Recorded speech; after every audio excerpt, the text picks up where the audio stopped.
나의 나 된 것은 다 하나님 은혜라. 스코틀랜드의 소설가 로버트 스티븐슨이라는 분이 1886년에 쓴 지킬 박사와 하이드라는 작품이 있습니다. 아마 여러분들 이 제목은 다 아시고 읽어보신 분들도 계실 것입니다. 이 소설은 인간의 이중성을 표현하는 선구자적인 작품이라고 합니다. 19세기 후반 영국 빅토리아 여왕 시대, 그때가 대영 제국이 해가 지지 않는다는 그런 때였죠. 산업혁명으로 인해서 경제가 발전하면서 대영 제국이 절정기를 맞이했던 시기.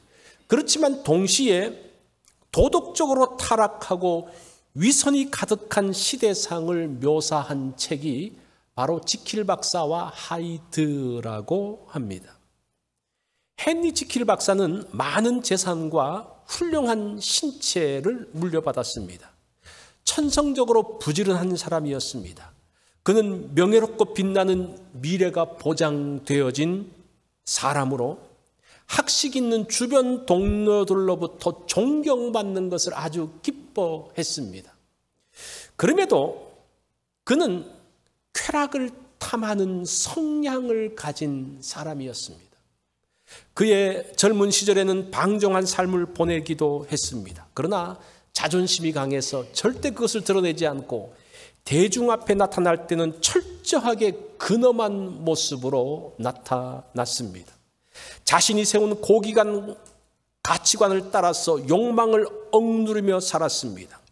지킬 박사는 표면적인 선과 내면적인 악을 가진 전형적인 사람이었습니다. 이 지킬 박사가 이런 이중성에 대해서 고민을 하다가 인간은 근본적으로 두 개의 본성을 가지고 있다라는 생각을 합니다. 그리고 자신의 과학적인 실험을 통해서 이 두 본성을 분리하는 약물을 개발해요. 그렇게 태어난 존재가 에드워드 하이드라는 인물입니다. 이것은 자기가 약물을 먹고 변신하는 존재죠. 그 이름을 보세요. 하이드가 뭡니까? 숨다라는 뜻이잖아요. 아마 이 작가가 이 숨겨진 내면을 표현하기 위해서 이 하이드라는 이름을 지었을 것 같은 그런 생각이 듭니다. 이 사람은 약물을 먹으면 훈남 지킬은 흉악한 하이드로 변신합니다. 그래서 지킬 박사는 자신의 품위를 지키며 살다가 필요할 때는 하이드로 변해서 온갖 악하고 나쁜 일들, 쾌락을 추구하는 그런 이중적인 삶을 살게 됩니다. 그렇지만 그런 악한 일을 하고 난 다음에 마음의 가책이 있잖아요. 그래서 다시 지킬 박사로 돌아오면 양심의 가책을 느낍니다. 그러면서도 어떤 생각을 하는가 하니 이것은 내가 한 행동이 아니고 하이드가 한 행동이야. 그러면서 이 죄책감을 뭉개버리는 거예요. 이런 이중적인 모습들. 시간이 지나가면서 이제는 그런 이중적인 생활에 대해서 멈추고 싶은데 이제는 멈출 수가 없습니다. 이 약물이 잘 작동하지 않을 뿐 아니라 그 본능이 너무나 그것에 중독되어져서 헤어나지를 못하는 거예요. 어떤 때는 너무나 양심에 가책이 있어서 지킬 박사로 돌아와서 얼마 동안은 약물을 먹지 않습니다. 그러면서 그 양심의 가책 때문에 더 많은 자선을 합니다. 그리고 더 깊은 종교 활동에 참여합니다. 그것을 본 사람들은 지킬 박사가 야 대단한 사람이라고 박수를 칩니다. 그런 시간도 어느 정도 지나고 난 다음에 또 다시 그런 쾌락과 악을 추구하는 탐욕 때문에 또 다시 하이드로 변신을 하게 됩니다. 그렇게 하다가 댄버스 커루경, 그 사람이 하원 의원인데 그 사람을 죽이는 이 살인을 저지르게 됩니다. 그래서 경찰들이 추격하기 시작합니다. 그런데 이 지킬 박사는 그 약물이 계속적으로 먹다 보니까 잘 말을 듣지 않는 거예요. 어떨 때는 약물을 먹지도 않았는데 혼자 그냥 확 사람이 변하기도 하고, 그러면서 자신을 약물로 컨트롤할 수 없을 뿐 아니라 좁혀오는 수사망의 위협을 느껴서 스스로 목숨을 끊게 됩니다. 그것이 대충적인 이런 소설의 내용인데, 여기서 말하는 것은 무엇인가 하니 사람의 이중성을 이 소설을 통해서 잘 보여줬다는 겁니다. 이 소설의 내용은 비현실적인 겁니다. 뭐 약물을 먹는다고 멀쩡한 사람이 악마처럼 변하는 것은 아니죠. 그런데 그 메시지는요, 굉장히 실제적이에요. 선과 악을 둘러싼 인간의 이중성을 잘 드러내고 있습니다. 그러면서 이 스티븐슨이 책의 주제를 이렇게 이야기합니다. 나는 인간이 하나가 아니라 둘이라는 사실을 깨달았다. 인간은 궁극적으로 다면적이면서 이율배반적인 별개의 인자들이 모여서 이루어진 구성체다라고 이야기를 했습니다. 이런 생각은 로마 시대에도 있었습니다. 로마 시인인 오비디우스는 변신이라는 책에서 이런 이야기를 합니다. 한편으로는 욕망이, 또 한편으로는 이성이 나를 설득한다. 나는 더 좋은 것을 알고 그것을 시인한다. 그러나 결국 나는 더 나쁜 것을 쫓는다. 보세요. 인생을 진지하게 생각하는 사람들은 다 이런 고민들을 한다는 거예요. 내 속에서 일어나는 그 일들로 인해서 갈등하는 것. 내 속에 두 가지 자아가 있는가. 하나는 악을 향해서 나아가는 자아가 있는가 하면 하나는 선을 향해서 나아가는 그 자아 때문에 고민하고 힘들어하는 그 고민과 갈등이, 바울도 그런 갈등을 하고 있습니다. 그런 고민들을 지금 이 말씀을 통해서 고백하고 있는 것을 보게 됩니다. 자, 그런 고민의 모습이 15절에 나옵니다. 뭐라고 말합니까? 다 같이 한번 읽어볼까요? 내가 행하는 것을 내가 알지 못하노니 곧 내가 원하는 것은 행하지 아니하고 도리어 미워하는 것을 행함이라. 내가 행하는 것을 내가 알지 못한다 그래요. 이게 말이 되는 이야기입니까? 내가 행하는데 행해놓고 모르겠다는 거예요. 내가 왜 이렇게 했는지 모르겠다는 겁니다. 이것은 심각한 자기 모순에 빠져 있는 그런 인생을 보여주고 있습니다. 겉으로는 다 선하고 바르게 살려고 하는 것처럼 보입니다. 그런데 내면에는 자기 자신도 이해되지 않는 일들이 벌어지고 있는 거예요. 그것을 바울이 자신의 속을 다 드러내놓으면서 고백을 합니다. 왜 이런 인생의 고민이 있는가요? 오라 나는 공고한 자로다. 그 마음 가운데서 일어나는 그 갈등 때문에, 그 인생의 모순 때문에 그가 고민하고 힘들어하는 모습이 오늘 본문에 나오고 있습니다. 자, 성경에서 나오고 있다는 것은 그 해결책도 있다는 거예요. 자, 오늘 본문은 도대체 왜 인생 모순이 일어나고 있는가, 그 내용을 세 가지로 말해주고 있습니다. 그 원인을 세 가지로 말해줘요. 첫 번째는 원하는 것과 행하는 것의 모순입니다. 원하는 것이 있는데 행하는 것은 다르다는 거예요. 15절 말씀 제가 다시 읽어봅니다. 내가 행하는 것을 내가 알지 못하노니 곧 내가 원하는 것은 행하지 아니하고 도리어 미워하는 것을 행함이라. 대부분의 사람들이 자신이 원하는 게 있죠. 그죠? 원하는 게 다 있죠. 원하는 걸 하려고 그러잖아요. 원하는 걸 행동으로 옮기는 게 좋은 거지 않습니까? 그런데 그렇게 하지 못한다 그래요. 왜 그런가? 그 이유가 사실은 14절에 나와요. 14절을 보면 나는 육신에 속하여 죄 아래 팔렸도다. 사실은 이 말이 굉장히 어렵습니다. 요거를 쉽게 다시 번역을 하면 나는 육신적이다. 다시 말해 죄 아래 팔려서 묶인 사람이다. 이렇게 번역하면 좀 더 쉽게 이해될 수 있습니다. 우리가 육신적인 사람이 어떤 사람이냐?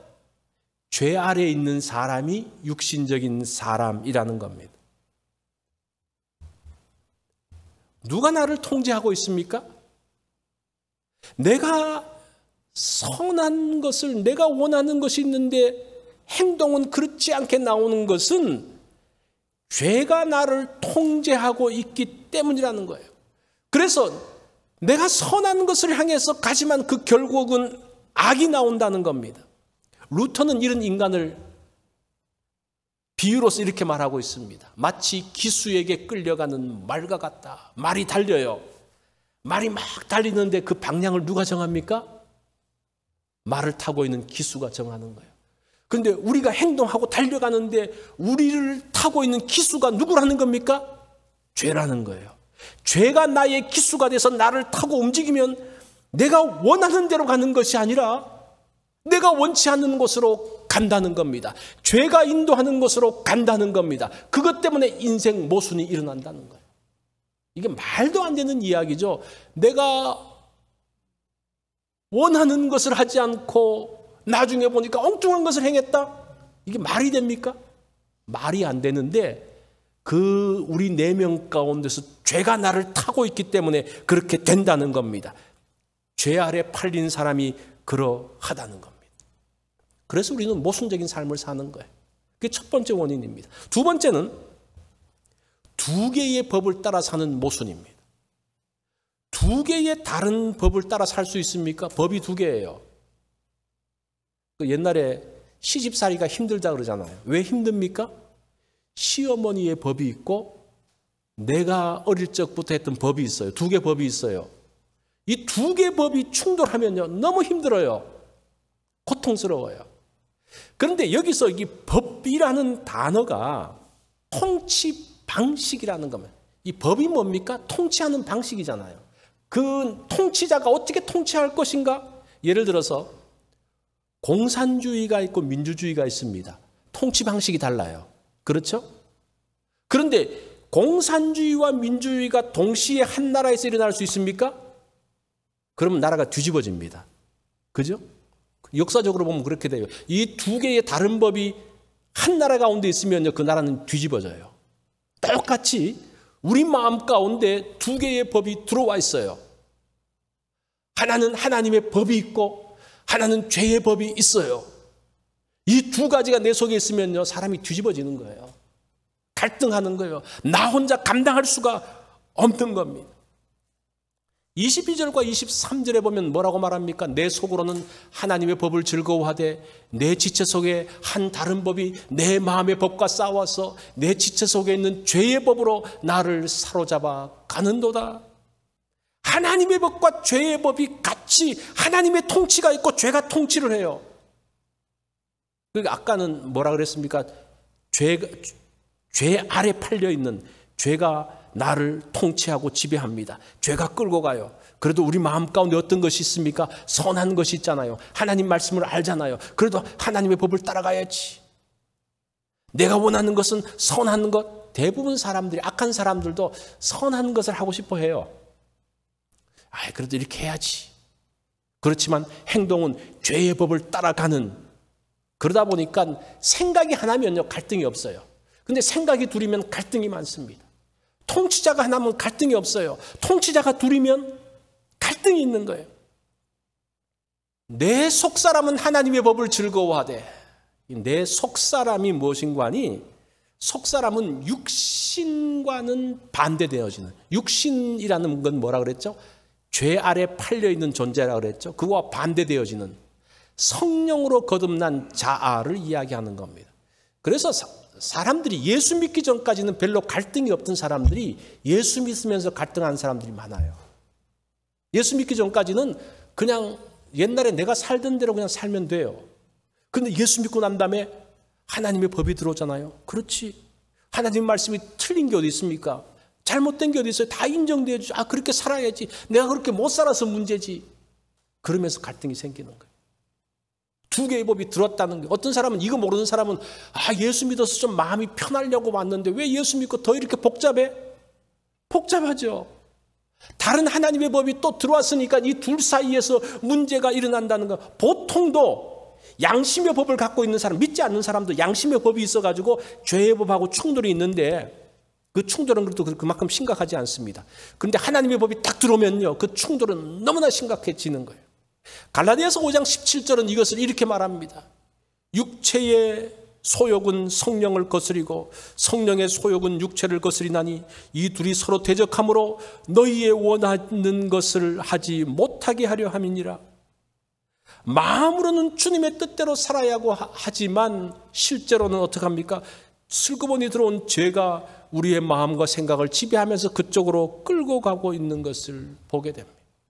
그러다 보니까 우리의 마음이 얼마나 복잡하겠어요. 그 마음 가운데 그 모순적인 일들이 벌어지고 있는 것. 나도 내가 이해되지 않는 일들이 벌어지고 있는 거예요. 어떤 분이 이렇게 말하더라고요. 사람의 마음에는 휘발유가 뿌려져 있다. 근데 성냥불을 탁 켜는 순간 불이 나는 거예요. 그것이 인간 속에 있는 죄성입니다. 죄성이 휘발유와 같은 역할을 하는 거예요. 내 속에서 어떤 욕망이 일어나는 거예요. 욕망이 일어나는데 그것을 따라가는 순간 성냥불이 탁 켜지는 순간이에요. 그럼 어떻게 하면 그 인생을 다 불태워버리는 거죠. 그 속에서 뒤집어지는 거예요. 이런 위험한 모순이 우리 속에 있다는 것을 알아야 됩니다. 이거 여러분 잘 기억하세요. 우리 속에 뭐가 뿌려져 있습니까? 휘발유가 뿌려져 있어요. 다른 데로 탁 발을 내딛고 생각만 하다가, 생각을 하면 아직은 불 켜는 게 아니에요. 생각을 하다가 그것을 실행으로 딱 옮기는 순간 성냥불을 걷는 거예요.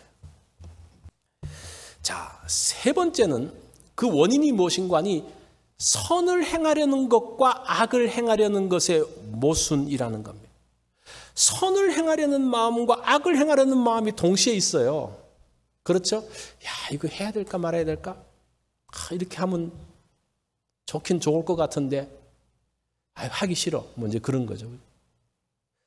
이거 하면 좋을 것 같은데 그럼 내가 손해보는 것 같아.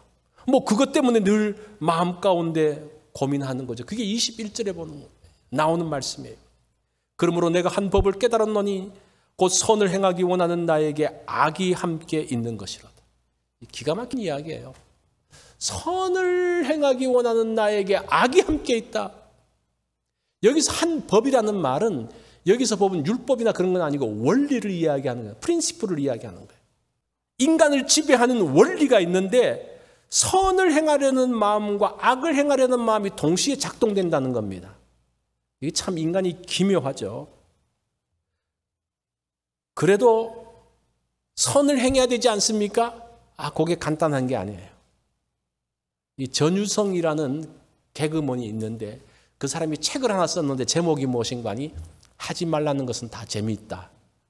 이 책 제목이 재밌죠. 어떤 메시지가 있지 않습니까? 그러면서 자기가 머릿말을 썼는데 이렇게 썼습니다. 오늘도 신문에 누가 뇌물을 먹다가 구속됐다는 기사가 실렸다. 그뿐 아니라 세금 도둑질, 왕따, 성추행, 보험 사기, 조직 폭력 등등. 이런 것을 하지 말라는 것은 억만 번도 더 들었다. 하지 말라 하는데도 자꾸만 그런 일을 하는 것은 무엇 때문일까? 안 해본 사람은 모르는 재미가 있기 때문이다. 그렇게 이야기해요. 하지 말아야 될 거 왜 합니까? 그런 기사가 매년 반복되어져요. 매년 정도가 아니라 계속 반복되어져요. 왜 이거 잘못되고 그렇게 수치당하고 그것 때문에 감옥도 가고 그런 걸 알면서도 또 합니까? 그 가운데 재미가 있다는 거예요. 죄가 달콤해요. 재미가 있어요. 먹지 말라는 것은 더 맛있어 보입니다. 보지 말라고 하면 더 보고 싶어요. 왜 그렇습니까? 인간 속에 있는 죄성 때문이라는 겁니다. 원래는 해야 되는 일을 재밌게 해야 되잖아요. 그죠? 원래는 먹어야 되는 건강식을 맛있게 먹어야 되잖아요. 그게 건강한 거거든요. 그게 정상적인 거거든요. 그런데 이 인간들이 어떻습니까?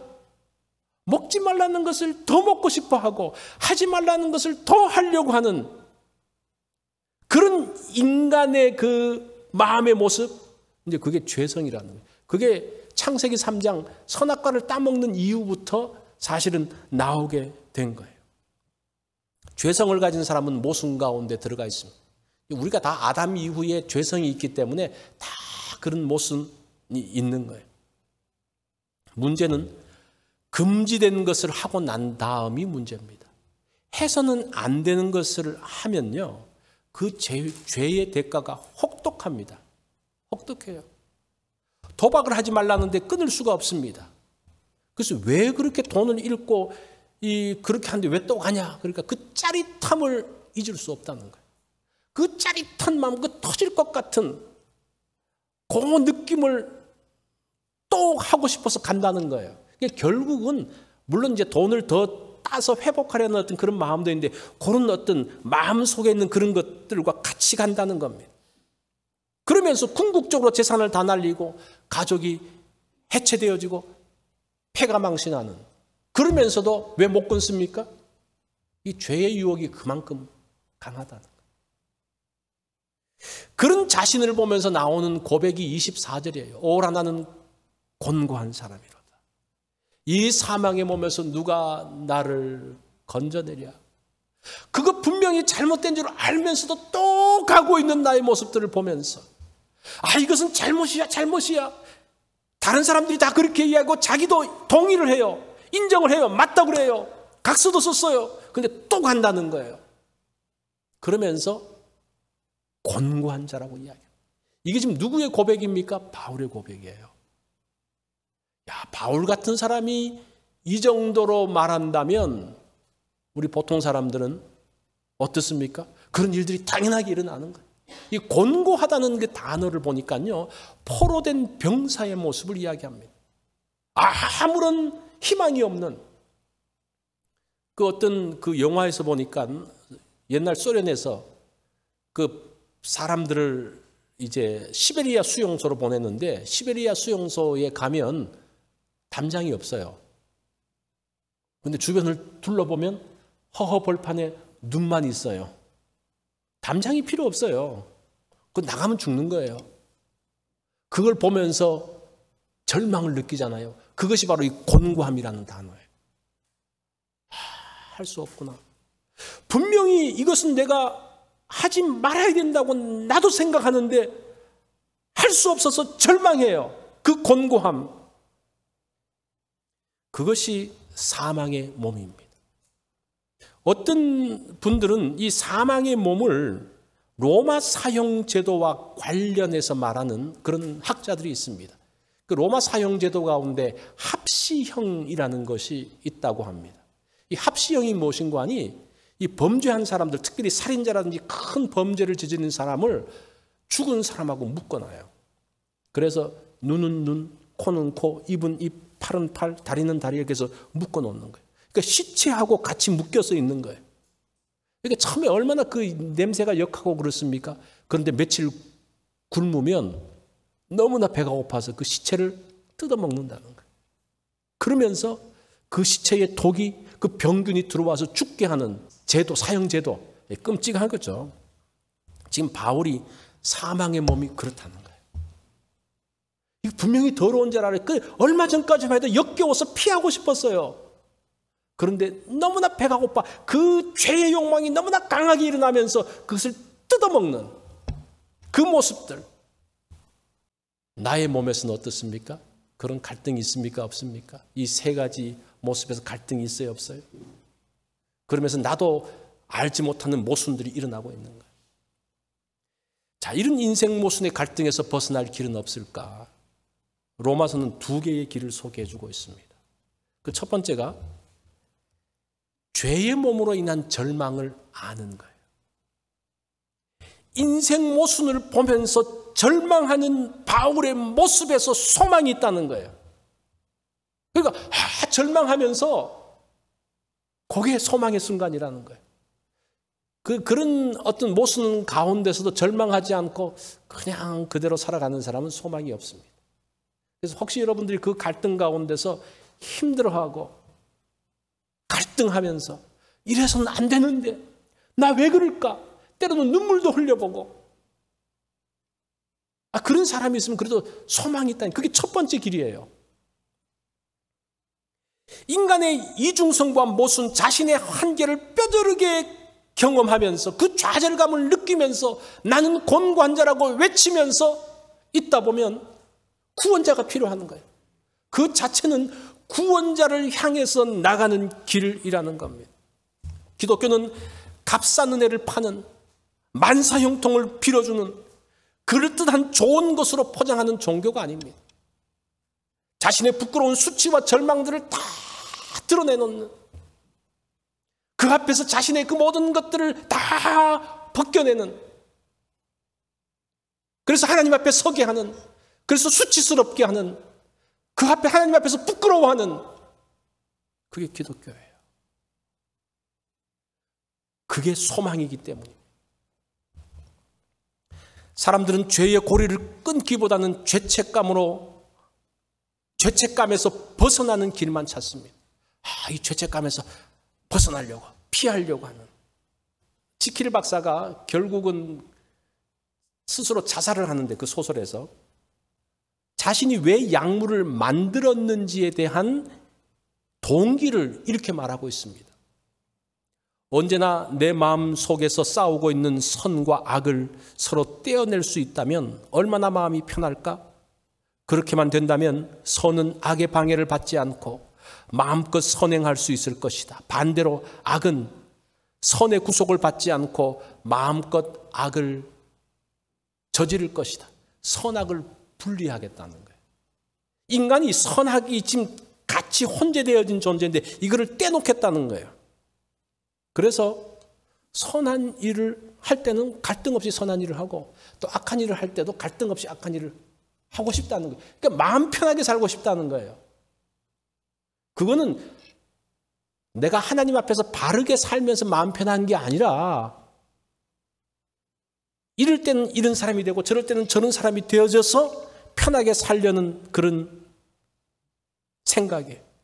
그래서 양심의 가책을 없애면서 악을 즐기는 거예요. 그러면서도 자기의 명성은 유지하는 거예요.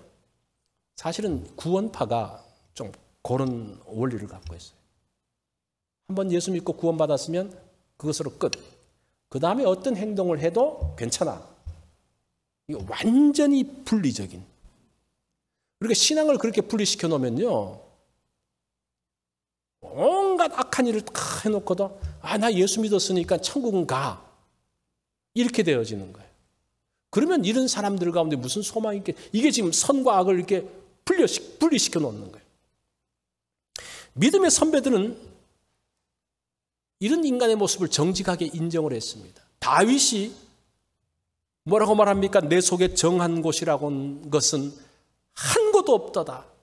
내 속에는 깨끗한 것은 하나도 없다라고 고백을 해요. 이사야가 뭐라고 말합니까? 하나님의 영광을 보고 난 다음에 화로다 나여 망하게 되었도다.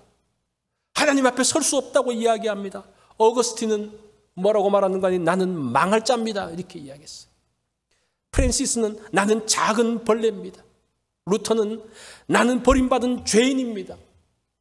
길선주 목사님, 한국의 부흥운동을 일으켰던 길선주 목사님은 나는 아광과 같은 죄인입니다. 한경직 목사님은 이제 그 플루톤 그 상을 받고 난 다음에 받으면서 나는 신사참배한 죄인입니다. 박윤선 목사님이 돌아가실 때에 이런 이야기를 했다고 합니다. 나는 83년 된 죄인입니다. 보세요. 우리의 믿음의 선배들, 훌륭한 믿음의 선배들은 다 자기가 죄인인 것을 자백을 했어요. 그런데 그거 하지 않고 나는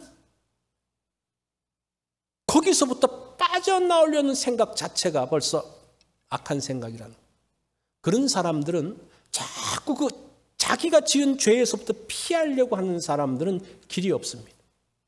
회복의 길이 없습니다. 갈등을 피하지 말고 갈등하며 절망하면서 나아갈 때에, 하나님 앞에 자복할 때에 거기가 새로운 출발점이 된다는 것. 그게 첫 번째. 두 번째는 성령의 지배를 받는 겁니다. 8장 2절을 보면 그리스도 예수 안에 있는 생명의 성령의 법이 죄와 사망의 법에서 너를 해방했다라고 합니다. 왜 우리의 구원이 희미합니까? 우리가 예수님을 믿으면서도 왜 능력이 없습니까? 허상을 붙들고 있기 때문에. 허상. 자신이 죄인임을 철저하게 고백하지 않기에, 나는 죄인이 아니라고 생각하기에 죄에 끌려다니는 거예요. 어떤 사람은 죄와 동행하면서 적당하게 양다리 걸치면서 살고 있습니다.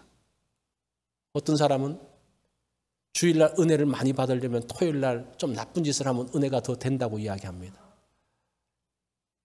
그거는 잘못된 거죠. 그건 순전히 자기중심적이에요. 자기중심적. 죄를 자백하면서 죄의 고리가 끊어집니다. 이거 굉장히 중요해요. 이게 이제 첫 번째 원리거든요. 좌절감을 느끼고 죄를 자백하면서 그 가운데 힘들어하면서 자기의 죄를 자백하는 거예요. 내가 입술로 말하는 거예요. 그렇다고 사람들 앞에 말하라는 것은 아니에요. 내 속에 있는 걸 사람들 앞에 이야기하면 이제 큰일 나니까 말은 못하지만 하나님 앞에 자기의 입술로서 고백을 하는 거예요. 그러면서 이 자기 말로 하는 것이 굉장히 중요합니다. 말하는 것이 인정하는 게 되거든요. 그러면서 뭔가가 이 고리가 자꾸 끊어지는 일들을 해야 됩니다. 그것이 죄의 법에서 죄의 세력에서 벗어나는 겁니다. 그럴 때에 생명의 성령의 법이 죄와 사망의 법에서 우리를 해방시킨다고 합니다. 그러면서 성령님이 역사하실 여지를 자꾸 만들어 나가는 거예요. 겨울에 들판을 가보면 사망이 지배하는 것 같습니다. 그렇죠? 논에 가보면 생명체가 없어요. 다 죽은 것 같아요. 모든 잎은 말라져 있습니다. 어떤 생명의 기운도 찾을 수가 없습니다. 그런데 봄이 되면 어떻습니까? 다 죽은 것 같은 것에서 거기서 또 생명이 올라옵니다. 꽃이 핍니다. 이 봄은 생명을 가져오죠. 봄이 오면서 들판은 죽음의 흔적이 사라지고 생명으로 약동하는 것을 보게 됩니다. 동일하게 예수 생명이 들어오면서 죽은 것 같은 곳에서 생명의 역사가 일어난다는 겁니다. 내 속에서 갈등으로 해서 완전히 그냥 끝났고 내가 나를 보더라도 끝난 존재야. 이건 도대체 내가 심판하더라도 나는 끝난 것. 이거는 뭐 소망이 없어요. 그렇지만 그 가운데서 성령님이 내 마음 가운데 들어오면서 그 가운데서 생명의 기운이 약동한다는 겁니다. 예수님은 사망의 땅으로 가셨습니다. 사망의 땅에서 십자가에 달려서 죽으셨습니다. 그런데 그 사망의 땅에 예수님이 들어가시면서 그 땅을 생명의 땅으로 바꿨다는 거예요. 내 몸이 죄로 인해서 사망의 몸이 되어지고 모든 것이 끝났다라고 생각하지만 그러나 예수의 생명이 들어오는 순간 그 가운데서 다시 생명이 약동하게 된다는 겁니다. 그래서 성령의 법의 핵심은 예수 그리스도의 생명입니다. 우리를 구원할 것이 생명의 성령의 법이라고 그랬는데 그게 뭐냐? 예수 안에 있는 생명이에요. 예수 생명을 성령님이 우리 몸에 적용시키는 거예요. 그러면서 죄의 법을 무기력하게 만드는 겁니다. 우리가 죄 앞에서 쩔쩔매면서 아무것도 못했는데 어느 날부터는 그 죄를 자백하면서 죄의 고리를 끊어가고 있는데 성령님께서 우리로 하여금 그것을 감당할 수 있는 힘을 쑥 넣어주시는 거예요. 그래서 한번 해보는 거예요. 또 실패하지만 또 시도하는 거예요. 그러면서 우리의 몸 가운데 회복이 일어나는 것을 보게 됩니다. 인간은 모순 덩어리입니다. 이거 인정하시죠? 나도 내 속의 모순들을 나도 몰라요. 인간의 모순 앞에서 정직하게 서야 됩니다. 그것을 인정하고 정직하게 서는 게 중요합니다. 그러면서 자신의 죄를 고백하면서 죄의 고리를 끊어나가야 됩니다. 그리고 예수 생명 안으로 들어갈 때에 생명의 성령의 법에 지배를 받게 됩니다. 그러면서 우리 인생 모순이 풀려나가는 거예요. 그것이 지금 오늘 본문을 통해서 바울이 고백하고 있는 내용입니다. 된 것은 다 하나님 은혜라.